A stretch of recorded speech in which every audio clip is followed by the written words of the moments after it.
उस बच्चे के फिजिक्स में 180 में से 180 नंबर आए। एक बच्चे से और मिला मैं, उसके नंबर हैं 681, फिजिक्स में उसके 168। तो देखो आपको मेहनत करनी पड़ेगी।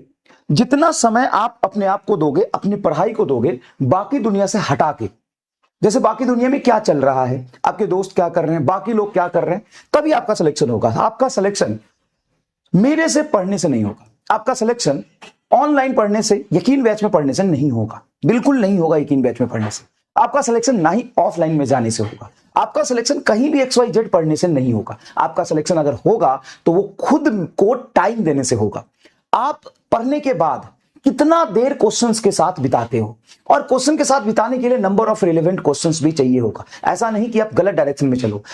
एक चीज हमेशा याद रखना, ये एक कोट बहुत इंपॉर्टेंट मैंने लास्ट डेट बोली थी, इस बार भी बोलता हूं, इसको लिख के दीवार पे चिपका लें। Direction is more important than speed. मेरी बात सुनेगा, direction is more important than speed. इसको लिख के दीवार पे चिपका लीजिएगा, दीवार पे चिपका लीजिएगा इसको लिख के। Direction is more important than speed. Direction is more important than speed. ये लिख के दीवार पे चिपका लीजिएगा। ये आपको हमेशा याद दिलाएगा कि हमें कितना तेज भागना है, उससे ज्यादा इंपॉर्टेंट है कि डायरेक्शन भागने की क्या है। अगर आप बहुत तेज भाग रहे हो, बहुत संघर्ष कर रहे हो, बहुत तेज भाग रहे हो, लेकिन अगर गलत डायरेक्शन में भागोगे तो अपना समय खराब कर दोगे। बड़ी सिंपल सी बात, अपना समय खराब कर दोगे। और बहुत इंपॉर्टेंट है कि अभी से लेके आपके नीट एग्जाम तक मात्र और मात्र 8 महीने बचे, मात्र और मात्र 8 से 9 महीने बचे हैं बस। वही जुलाई मिड ही आ गया समझो, तो जुलाई खत्म ही मान लो, तो अगस्त, सितंबर, अक्टूबर, नवंबर, दिसंबर, जनवरी, फरवरी, मार्च, 7 से 8 महीने बचे। उस 7 से 8 महीने में आप सही डायरेक्शन में चले, ये बहुत इंपॉर्टेंट है। रफ्तार तो बनाना ही है, लेकिन डायरेक्शन पहले ठीक रखो, रिलेवेंट चीजें पढ़ो, सीक्वेंस में पढ़ो, और क्वेश्चंस प्रैक्टिस में टाइम दे रहे हो तो रिलेवेंट क्वेश्चन प्रैक्टिस करो, जैसा जेईई मेन और नीट में आया हुआ क्वेश्चन है। कल ही मैं एक बच्चे से मिला, है ना, कल नहीं परसों मिला था, मैं आपको बता देता हूं थोड़ा सा। परसों एक बच्चे से मिला, और कल नहीं 2 बच्चे से मिला। एक बच्चे के नंबर आ रहे हैं 695, और उसके री नीट 2026 में फिजिक्स में गेस कर सकते हो कितने नंबर आए? 180 आउट ऑफ 180, जो कि मुझे लगता है इंडिया में बहुत कम ऐसे बच्चे होंगे जिनके आए होंगे, मतलब 2-4 ही होंगे, 2-4 ही पूरे इंडिया में। जितने बच्चे पेपर दिए थे लगभग 20 लाख बच्चों में से 2-4 बच्चे ही होंगे, या 5 बच्चे होंगे मैक्स टू मैक्स, जिसके फिजिक्स में 180 में से 180 नंबर आए होंगे। उस बच्चे के फिजिक्स में 180 में से 180 नंबर आए, और टोटल नंबर है 695। बायो में भी 360 में से 360 है। केमिस्ट्री में वो 3-4 क्वेश्चन गलत कर दिया, 4-5 क्वेश्चन गलत कर दिया इनफैक्ट। बिल्कुल सच में बेटा, सच में। और वो कंटेंट वही पढ़ा है जो मैं आपको पढ़ा रहा हूं, वही कंटेंट सेम पढ़ा है जो मैं आपको पढ़ा रहा हूं, ऐसे ही पढ़ा है जितना मैंने आपको पढ़ाया। जितना मैंने ही पढ़ा है, जितना पढ़ाया है आपको, उतना ही उसको भी पढ़ाया था। उसको ऐसा नहीं कि कुछ अलग से चीजें दी थी। लेकिन उस बच्चे से मिलकर मुझे यही समझ आया, और वही मैं आपको कहना चाह रहा हूं, उसने क्वेश्चन के साथ बहुत समय बिताया है। जितने भी संघर्ष असाइनमेंट दिए वो सारे करे हैं, जितने भी दिए। उसको और भी किसी कोचिंग इंस्टीट्यूट का टेस्ट पेपर मिलता था, वो सारे दिए।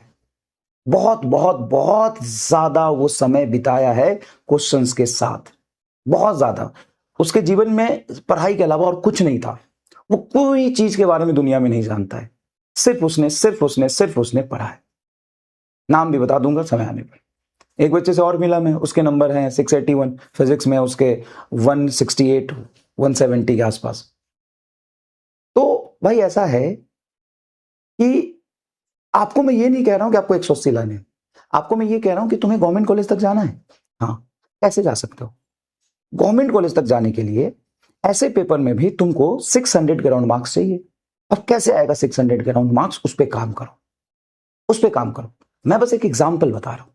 काम करने के लिए मैं आपको जितना पढ़ा रहा हूं उतना पढ़ो, जितने भी आपको क्वेश्चंस दे रहा हूं उसको प्रायोरिटी वाइज करो। प्रायोरिटी वाइज कहने का मतलब यह है कि अगर आप क्लास ही नहीं कर पा रहे हो, क्लास ही क्वेश्चन नहीं कर पा रहे हो, तो फिर संघर्ष असाइनमेंट करने का कोई मतलब नहीं है। अगर आप नीट के PYQ करने का टाइम नहीं है, तो फिर जेईई मेन के पीवाईक्यू करने का कोई मतलब नहीं है। आपको मैं इतना बता रहा हूं कि सबसे पहले आप क्लास के क्वेश्चंस करिए, नीट के पीवाईक्यू क्लास में कराता हूं, जेईई मेन के पीवाईक्यू क्लास में कराता हूं, संघर्ष असाइनमेंट करिए।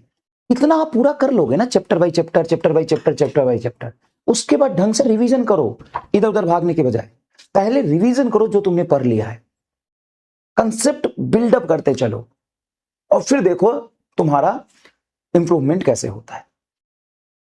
और खुद के साथ समय बिताओ, खुद के साथ क्वेश्चन से लड़ो, घबराओ मत, क्वेश्चंस में सीखो, क्वेश्चन में कैसे सॉल्व करते हो सीखो। क्लास में आपको देता हूं सॉल्व करने के लिए ना, तो कई बार आप इरिटेट होते हो कि हम इतना क्यों करें, सर जी पढ़ाओ ना, बोर हो रहे हैं क्वेश्चन कर करके। आप बोर हो जाओगे क्वेश्चन करके तो पढ़ क्यों रहे हो, पढ़ क्यों रहे हो? तो बात यह है कि आपको सिलेक्शन चाहिए तो एकदम बेसिक से पढ़ा रहा हूं। आपको अगर अच्छा टॉप मेडिकल कॉलेज चाहिए तो आपको उस लेवल का कंटेंट दे रहा हूं कि आप उस टॉप मेडिकल कॉलेज तक पहुंच सकते हो, जितने मैं तुमको क्लास में पढ़ा रहा हूं, जितना डीपीपी और संघर्ष असाइनमेंट दे रहा हूं कर लो। अगर तुम्हें टॉप 1 to 10 का कंटेंट चाहिए, 1 to 100 का कंटेंट चाहिए, वो तुम पूरा जितने भी टेस्ट दे रहा हूं, जितने भी मैं रिवीजन लेक्चर दे रहा हूं, जितने भी संघर्ष असाइनमेंट दे रहा हूं, उसको सीरियसली कर लो, उसको रिवाइज कर लो, और जो होमवर्क दे रहा हूं उसको पूरा कर लो, तुम्हारा full and out of full आ जाएगा। इतने बच्चों के आए हैं 160, 165, 170, 180 में से 180 इस रीनीट के फिजिक्स के पेपर में, तो तुम्हारा भी आ सकता है भाई। अब डिपेंड इस बात पे करता है कि तुम उसको कितना सीरियसली करते हो, कितना अच्छे से उसको पढ़ते हो। ठीक है भाई, कितना करते हो, कितना उसके साथ लगे रहते हो, ठीक है, कितनी अपनी अंडरस्टैंडिंग डेवलप करते हो। देखो मेन गेम है कंसेप्ट का और लैंग्वेज अंडरस्टैंडिंग का और क्रिटिकल थिंकिंग का। आप रट के फिजिक्स जैसे पेपर को पास नहीं कर सकते। फिजिक्स जैसे सब्जेक्ट के क्वेश्चंस को आप रट के एक पैटर्न को पकड़ के किसी ट्रिक से पास नहीं कर सकते। आप कर सकते हो क्लास में बेसिक अंडरस्टैंडिंग डेवलप करके, कंसेप्चुअल एनालिसिस करके, लैंग्वेज पे पकड़ बना के, और वहां पे सोचना आना चाहिए कि सवाल को चेंज कर दिया तो हम कंसेप्चुअली कैसे कर सकते हैं। ठीक है, चलिए, तो direction is more important than speed, ये याद रखिएगा, याद रखिएगा।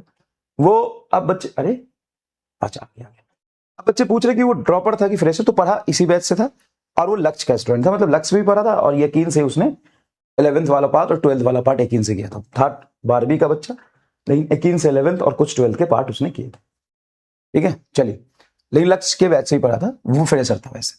तो हमें किस बात से क्या मतलब है कि कौन क्या था, और हमें इस बात से भी क्या मतलब है किसके कितने हैं, हमें मतलब है कि हमें कितने चाहिए। आप अपना गोल बनाइए ना, आप अपना टारगेट लीजिए ना, आप अपना बेस्ट दीजिए ना। और याद रखिएगा, मैं हमेशा कहता हूं, ये मत सोचो कि रिजल्ट फाइनली क्या होगा, ये सोचो कि तुम अपना बेस्ट दे रहे हो कि नहीं।